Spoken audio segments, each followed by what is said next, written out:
praise the goddess because Mars is stationing direct today.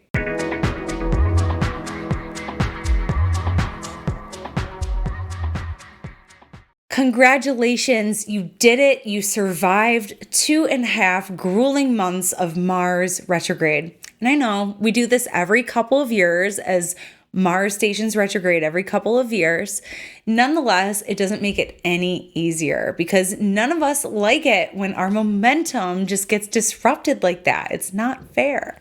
Mars retrogrades always, I feel like, are a setback for me in a lot of ways, but the benefit is the rest. The benefit is taking the step back to get the perspective to reassess, reevaluate your game plan. And maybe, and I know for me, this one lined up with this pregnancy. The last one lined up with my last pregnancy, kind of. It came right after she was born. So for me, it is an important time to re-strategize, but it's still not fun to take that step back and do the work, right? But hopefully by this point, you're feeling it too. Hopefully you're feeling confident about what's next. You're feeling confident about your game plan, about your plan of attack, about what our next steps are going to be. Now, don't feel bad if the wind doesn't blow up your sails right away, because we still have a stationary planet. Mars is going to be standing still in the sky for about another week or so. So we're not quite ready to be moving right along as quickly as we would prefer. It's still going to take a little bit of time.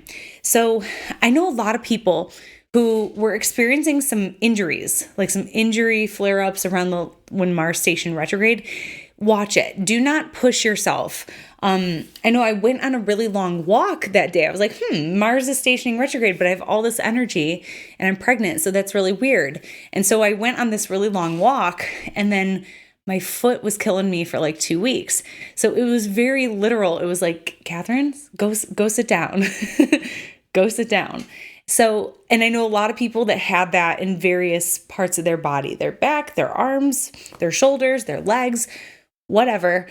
So we want to take the same sort of caution here. Mars is standing still. The planet of action, the planet of forward motion is stationary in the sky. So we don't want to push it too much. We don't want to get ahead of ourselves.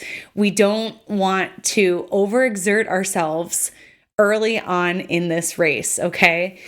But the cool thing is that within 10 days of Mars stationing direct, we also have Mercury stationing direct, and we also have Uranus stationing direct, which will initiate and usher in 3 solid months of all the planets moving direct.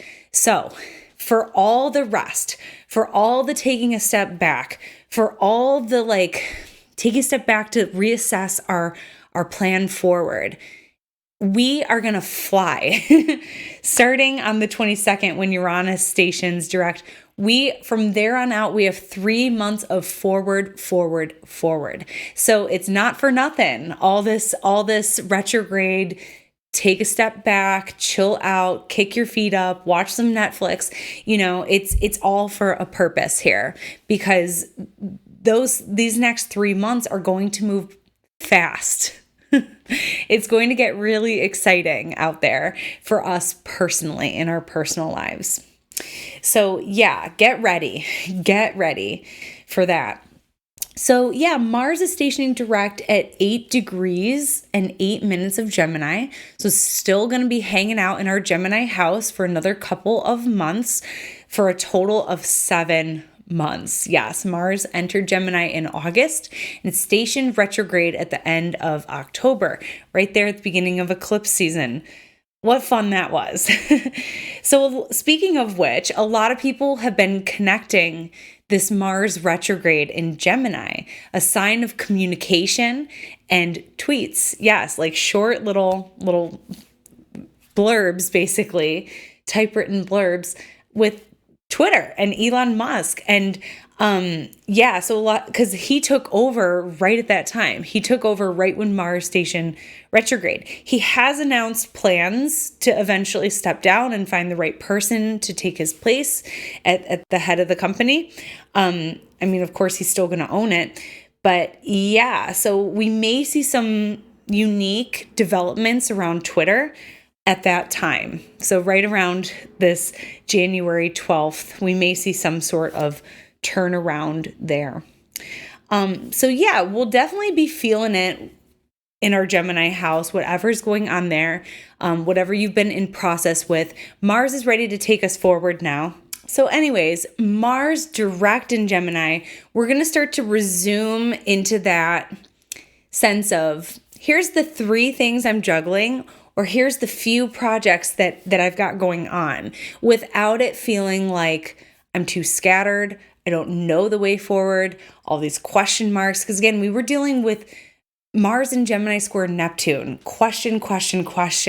So many different factors to consider that it made it hard to sort of chisel down that point that Mars prefers. So now that Mars will start to move direct in Gemini, now we have a better sense of, okay, my energy is going to this handful of different places. I have a handful of different things that I'm juggling, but it is manageable and it keeps things interesting. But now we have, like I said, a plan. We have a plan. We have a point of reference. We have what a workable approach, basically. So it's a little bit more comfortable. So anyways, that is your Mars in Gemini stationing direct astrology shot of the day. And I hope it ultimately puts some pep in your step, wind in your sails, and it feels really good to have that planet direct in your Gemini house again.